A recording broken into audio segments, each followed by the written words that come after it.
¿Te imaginas adentrarte en una de las familias más ricas, influyentes y herméticas de Europa, y que tu sola presencia detone una guerra que duraría más de una década?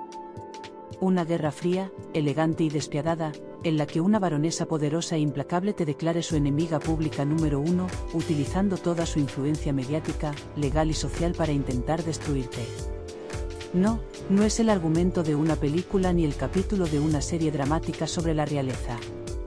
Esta es la historia real de Blanca Cuesta, una mujer que se atrevió a amar a quien, según ciertos ojos, no debía.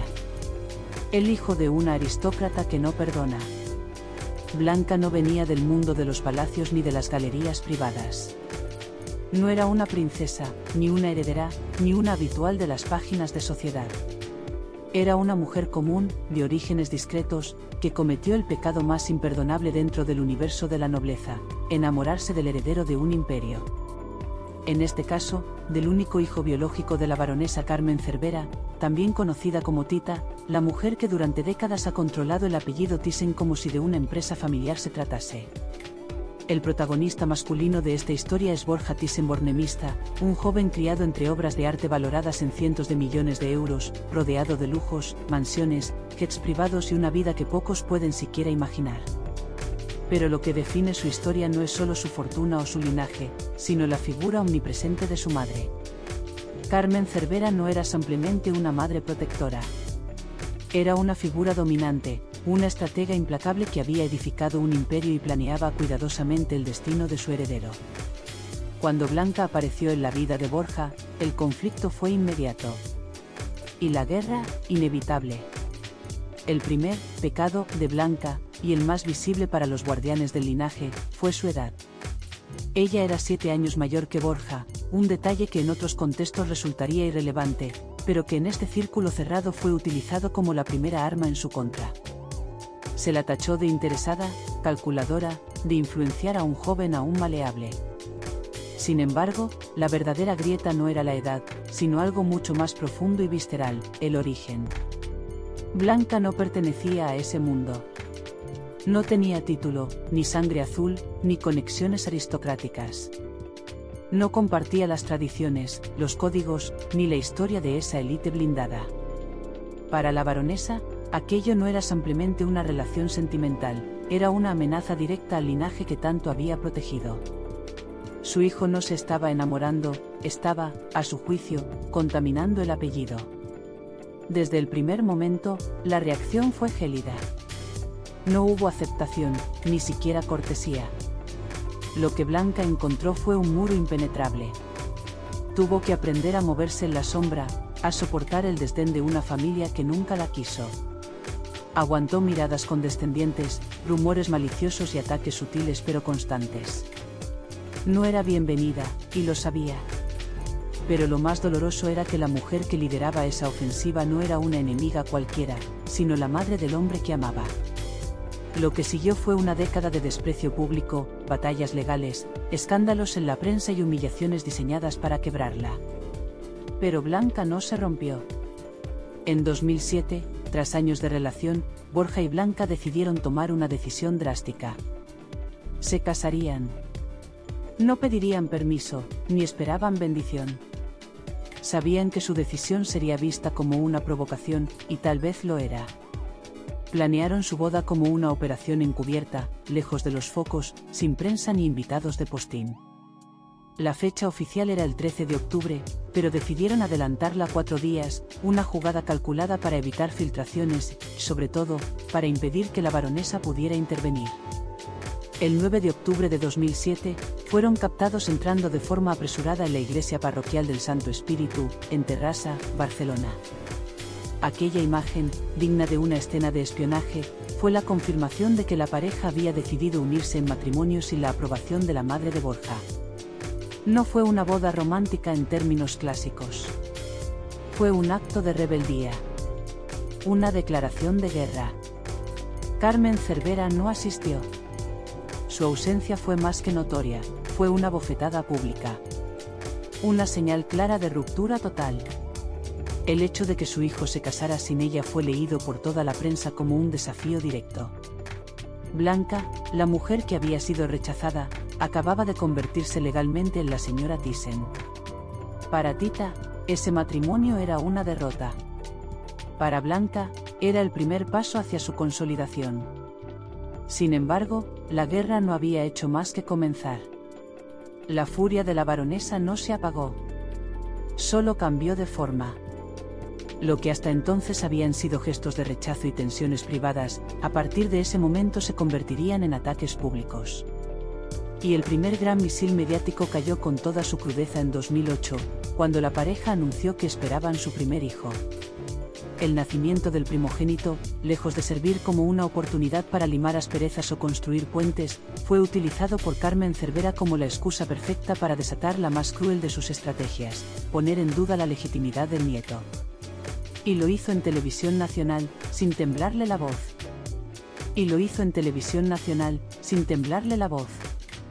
Frente a millones de espectadores, en una entrevista que pasaría a la historia de la prensa del corazón, Carmen Cervera pronunció una de las frases más frías y devastadoras que se hayan escuchado en el entorno de la alta sociedad española.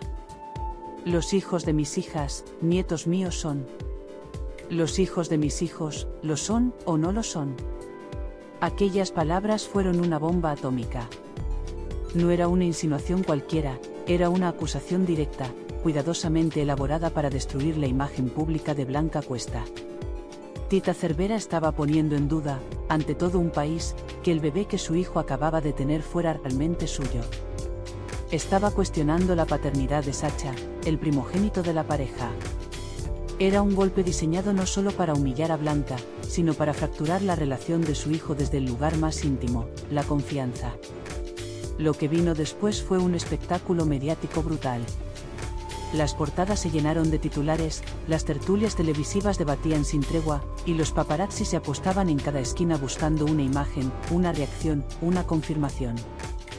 Borja, atrapado entre su madre y su esposa, se vio empujado a tomar una decisión desgarradora: someterse a pruebas de ADN. No una, sino dos. Ambas confirmaron sin lugar a dudas que Sacha era su hijo biológico. Sin embargo, el daño ya estaba hecho. Lejos de retractarse, la baronesa continuó sembrando la duda. Puso en entredicho la fiabilidad de los laboratorios y dejó entrever que aún no creía en los resultados. Blanca, mientras tanto, aguantaba en silencio. Nunca dio entrevistas, nunca contraatacó. En medio del escándalo, adoptó una postura de entereza casi sobrehumana. Su estrategia fue resistir. Borja, años más tarde, confesaría que jamás dudó de ella, pero que la presión emocional y mediática fue tan intensa, que no tuvo más opción que ceder a las exigencias de su madre. El verdadero objetivo de Tita no era saber la verdad, era destruir la unión. Si la prueba salía negativa, podría anular el matrimonio. Si salía positiva, al menos habría sembrado la semilla de la desconfianza. Pero su estrategia falló. Borja y Blanca resistieron. A pesar del escarnio público, de la presión mediática, de los rumores y del desprecio sistemático, la pareja se mantuvo unida. Y eso solo provocó que la guerra cambiara de escenario. Fracasado el ataque emocional y familiar, la baronesa, o el entorno de poder que la rodeaba, viró hacia una estrategia aún más fría y peligrosa: el frente legal y fiscal. Así comenzó una etapa marcada por inspecciones, demandas y acusaciones que pondrían a prueba no solo la estabilidad de la pareja, sino su libertad misma. En este nuevo frente de batalla, los medios jugaron un papel crucial.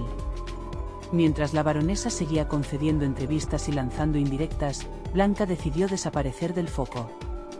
Se replegó. Se refugió en su papel de madre, en su casa, en su vida privada. Y con ello empezó a cambiar la percepción pública. Lo que antes se retrataba como una advenediza interesada, empezó a mostrarse como una mujer discreta, dedicada a sus hijos, alejada del ruido. La prensa comenzó a recoger imágenes diferentes: Borja en su rol de padre, Blanca cuidando a los pequeños, celebraciones familiares sin ostentación. Frente al fuego cruzado, ellos construyeron un búnker emocional. Su familia se convirtió en su escudo. Y esa estrategia, silenciosa y constante, empezó a dar frutos. Pero el acoso fiscal no cesó. Durante más de una década, la pareja fue objeto de una presión legal continuada. La acusación más grave llegó por un presunto fraude fiscal relacionado con el ejercicio de 2010. En el centro del caso, una sociedad llamada Cascapetó S.L., de la que Blanca era administradora única y propietaria del 40%. Según la Fiscalía, aquella empresa no tenía actividad económica real y se utilizaba como tapadera para evadir impuestos. Su activo principal, una casa de lujo en Ibiza. La acusación sostenía que Borja y Blanca habían simulado la venta de participaciones de esa sociedad a otras compañías radicadas en Holanda con el único propósito de ocultar una ganancia patrimonial superior al 1,5 millones de euros.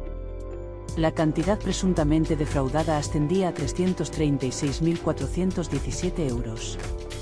El Ministerio Fiscal solicitó penas de 3 años de prisión y una multa de 1 millón de euros para cada uno. Por primera vez, la amenaza de cárcel era real. El conflicto, que había comenzado con miradas y desprecios, había escalado hasta convertirse en una auténtica pesadilla judicial. En medio de este proceso, la imagen de Blanca Cuesta volvió a transformarse. Lo que en otro tiempo se había ridiculizado como la nuera rebelde, ahora comenzaba a ser percibido como una figura resiliente. Y fue en ese contexto donde dio el giro más inesperado: se convirtió en artista. La pintura, que para muchos podía parecer un pasatiempo superficial o una vía de escape estética, se convirtió en una herramienta poderosa. Blanca debutó con una exposición en solitario en 2014 y vendió 8 cuadros en una sola noche, recaudando más de 25.000 euros. Sus obras, de estilo abstracto y colorista, se vendían inicialmente por entre 3.000 y 6.000 euros. Pronto, su nombre dejó de ser solo el de la esposa de Borja, ahora también era sinónimo de talento y trabajo. Consciente de que el apellido Thyssen podía abrir puertas, Blanca se volcó en su formación, perfeccionó su técnica y se comprometió con su carrera. Rechazó el estigma de niña rica que pinta por aburrimiento y se dedicó a construir una identidad profesional sólida. Y lo consiguió. Su obra fue reconocida por galeristas ajenos al entorno mediático. Participó en exposiciones benéficas, vendió piezas en subastas, y su cotización creció. Su nuevo estatus no solo le dio independencia económica, sino también una narrativa distinta, la de una mujer que había sabido reinventarse en medio del caos. Mientras tanto, Blanca y Borja daban un paso más en su estrategia familiar: ampliar la familia. Con el tiempo, llegaron a tener 5 hijos, algo que más allá de lo emocional, fue también un movimiento estratégico. En una familia obsesionada con el linaje, con la continuidad y con el apellido, Blanca se convirtió en una figura indispensable. Era, ni más ni menos, la madre de todos los herederos legítimos del apellido Thyssen-Bornemisza. Era, ni más ni menos, la madre de todos los herederos legítimos del apellido Thyssen-Bornemisza. Y eso lo cambiaba todo. El gesto más simple, dar vida, se convirtió, en ese contexto cargado de historia, dinero y poder, en un jaque mate emocional y simbólico a la baronesa. Blanca, la mujer que durante años fue descrita como una intrusa, había asegurado la continuidad de la estirpe mejor que nadie. Tita Cervera, que en su obsesión por mantener viva su herencia había recurrido incluso a la gestación subrogada para tener a sus propias hijas gemelas, no podía ignorar que Borja y Blanca habían formado un clan sólido, numeroso y, sobre todo, legítimo. Y mientras la prensa seguía recogiendo los ecos de la guerra, la imagen de Blanca ante la opinión pública evolucionaba con firmeza. De ser la joven, sin pedigrí, que irrumpió en el universo aristocrático, había pasado a ser vista como una madre entregada, una esposa leal y una artista respetada. Poco a poco, el relato que durante años manejó la baronesa, ese que la mostraba como una amenaza, comenzaba a desmoronarse. Blanca Cuesta ya no necesitaba defenderse, su vida hablaba por sí sola. La familia, mientras tanto, siguió consolidando su nueva etapa. En lugar de encerrarse en el aislamiento o responder con hostilidad, tomaron una decisión que marcaría un antes y un después. Trasladaron su residencia oficial a Madrid, comprando una propiedad en La Finca, una de las urbanizaciones más exclusivas y seguras de España. Este movimiento no solo respondía a razones prácticas, como la educación de sus hijos o sus proyectos profesionales. Era una declaración estratégica. Borja y Blanca estaban construyendo su propio centro de poder, lejos de las sombras del pasado. Y, como si el universo necesitara equilibrar las cosas, en medio de esa relativa estabilidad llegó el golpe más cruel, la tragedia personal. En 2019, mientras la pareja respiraba con algo más de calma, Blanca Cuesta sufrió una pérdida devastadora, la muerte de su hermano, Rafael Cuesta, a los 56 años, tras una larga enfermedad. La prensa, en esta ocasión, respetó el dolor. Las imágenes de Blanca en el tanatorio, visiblemente afectada, mostraron por primera vez en años a una mujer vulnerable, rota por dentro.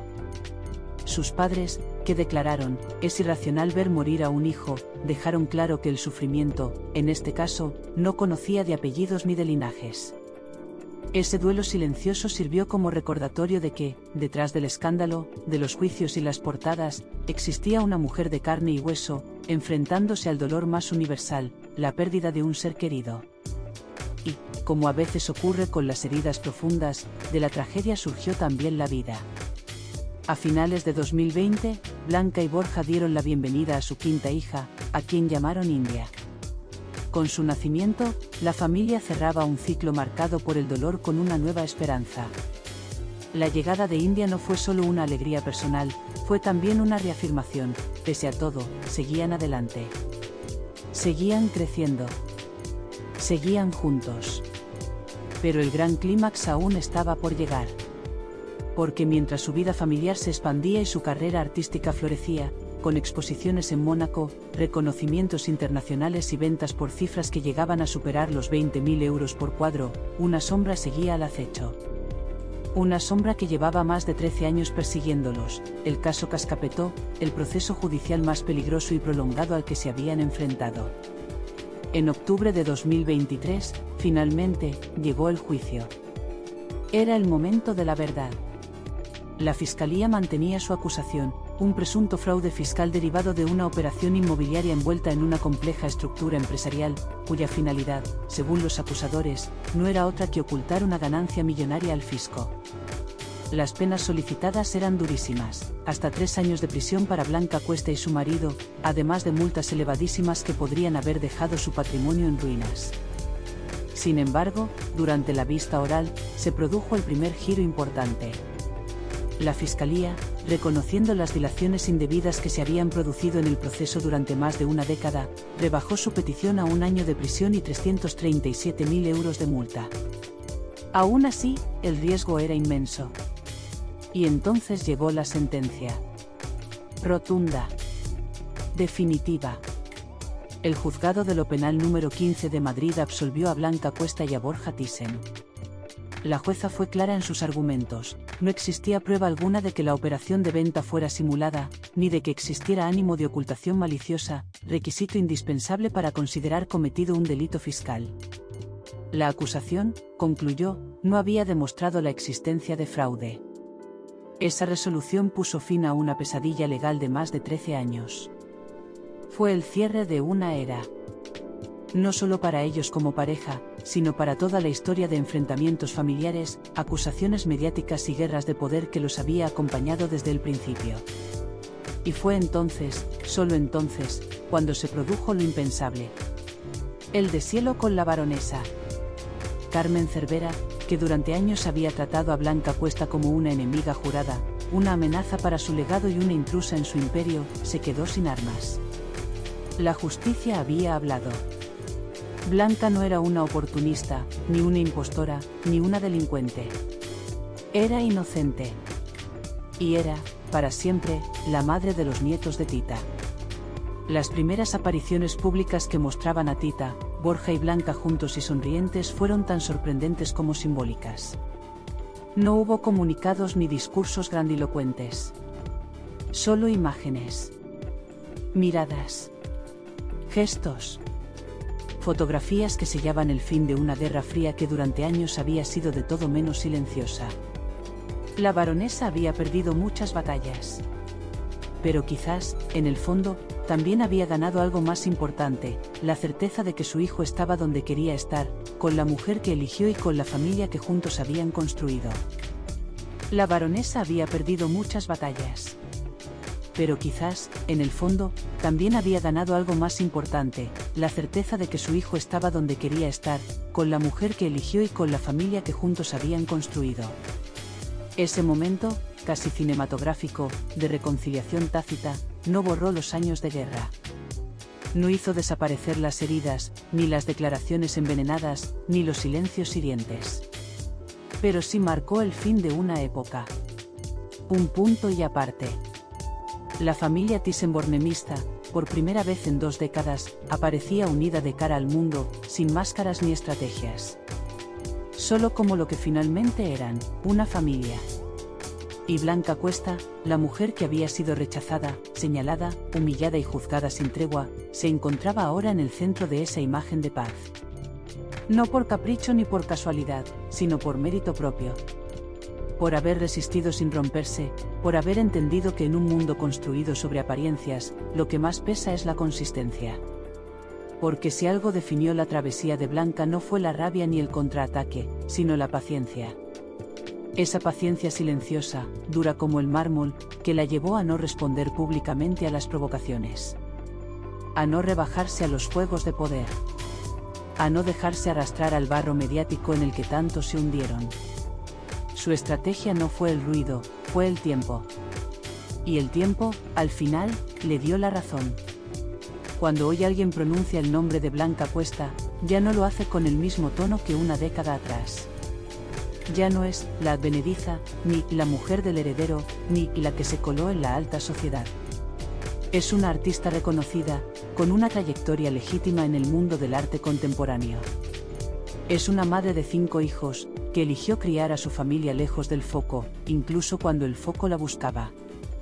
Y, sobre todo, es una superviviente de una guerra que no empezó, pero que sí supo terminar. En sus exposiciones, sus cuadros, abstractos, coloridos, viscerales, han sido el reflejo de un mundo interior que, durante años, permaneció oculto tras titulares escandalosos. Críticos de arte que no sabían de su vida personal la han elogiado por su potente uso del color y su capacidad para transmitir energía sin necesidad de figuras reconocibles. Ese, tal vez, sea su mayor logro, haber conseguido que se hable de su obra sin necesidad de explicar su apellido. Blanca ha participado en ferias internacionales, ha vendido cuadros en subastas benéficas por cifras de 5 cifras y ha demostrado que su talento no era un simple capricho de clase alta. No se limitó a decorar paredes de conocidos, vendió, estudió, expuso y evolucionó. Convirtió su arte en una herramienta de expresión, al mismo tiempo, en una vía de independencia económica. El reconocimiento artístico fue una consecuencia directa de su madurez personal. Porque si bien muchos esperaban verla hundida o recluida en una mansión de lujo, ella eligió otro camino: crear. Crear belleza en medio del conflicto. Crear arte en medio del juicio. Crear vida en medio del dolor. Su familia, mientras tanto, siguió creciendo no solo en número, sino en cohesión. Los 5 hijos de Blanca y Borja se convirtieron en el centro de su vida, en el verdadero legado que ambos desean dejar. Pese a su apellido, los niños han crecido lejos de los platós, de las revistas y de los flashes. Han sido criados en la discreción, una decisión consciente que rompe con la sobreexposición mediática que marcó los inicios de la pareja. La figura de Borja también ha evolucionado. Aquel joven reservado, muchas veces eclipsado por la figura omnipresente de su madre, ha demostrado ser más que un heredero pasivo. Se ha mostrado como un padre implicado, un marido leal y un hombre que, aunque profundamente marcado por el conflicto, eligió su camino. Su silencio, en muchas ocasiones criticado como falta de carácter, se reveló como una forma de protección, de contención, de resistencia. El juicio que los absolvió en 2023 fue el final legal de una batalla que había empezado mucho antes, cuando Blanca puso un pie en la casa Thyssen. Pero el verdadero cierre, el que la historia recordará, fue emocional. Porque en esa sala de vistas, con los focos apagados y los flashes en pausa, quedó claro que no había crimen. Que no hubo trampa. Que todo aquello, los años de sospechas, las insinuaciones, las acusaciones, no eran más que una prolongación del mismo intento de siempre, apartarla. Pero Blanca Cuesta no se apartó. Ni cuando la insultaron en directo. ni cuando cuestionaron la paternidad de su hijo, ni cuando la enfrentaron al sistema judicial, ni cuando la empujaron al silencio. Y al no apartarse, se convirtió en algo más grande que una figura de la prensa rosa. Se convirtió en un símbolo de resistencia elegante, de dignidad sin espectáculo, de fortaleza sin necesidad de venganza. Hoy, cuando un reportero la aborda en la calle, Blanca responde con la misma sonrisa que la acompañó durante todo el proceso. No da declaraciones incendiarias. No remueve el pasado. No necesita. Su vida, como su arte, habla en silencio. Y quizás ese sea el mayor triunfo, haber convertido una historia de persecución y prejuicio en un relato de superación sin estridencias. Blanca no se vengó. No se regodeó. Simplemente vivió. Construyó. Siguió adelante. Ese legado no se hereda. Se construye. Se defiende. Se habita. Ese legado no se hereda. Se construye. Se defiende. Se habita. Y eso fue exactamente lo que hizo Blanca Cuesta. Resistió, se mantuvo firme y logró imponerse sin recurrir al escándalo. No lo hizo por ambición, sino por amor. Amor a su familia, a su pareja, a sus hijos y, finalmente, a sí misma. Durante más de 20 años fue objeto de escrutinio, ataques, desconfianza y guerra abierta con la matriarca del clan. Pero en vez de ceder al ruido, eligió el silencio. Donde otros hubieran contraatacado, Blanca construyó. Donde otros habrían huido, ella se quedó. Y en ese gesto cotidiano de persistencia, tejió su victoria. Hoy ya no es la intrusa, la advenediza o la amenaza. Es la esposa de Borja, la madre de 5 hijos que llevan el apellido de una de las familias más influyentes de Europa. Es una artista respetada, con voz propia, que transformó el dolor en creación. Y aunque la reconciliación con Tita Cervera no se proclamó a los 4 vientos, el gesto más poderoso fue precisamente ese, la aceptación silenciosa de lo inevitable. Blanca no solo sobrevivió al rechazo, lo superó. Se convirtió en parte esencial del legado que intentaron negarle. Su historia es una lección de resistencia elegante. Una prueba de que se puede ganar sin destruir, que se puede amar sin doblegarse y que, a veces, la mayor venganza es simplemente ser feliz. Hoy, Blanca Cuesta no necesita justificar su lugar. Lo conquistó, paso a paso, lienzo a lienzo, hijo a hijo. Y con ello, cambió para siempre las reglas del juego dentro de la dinastía Thyssen.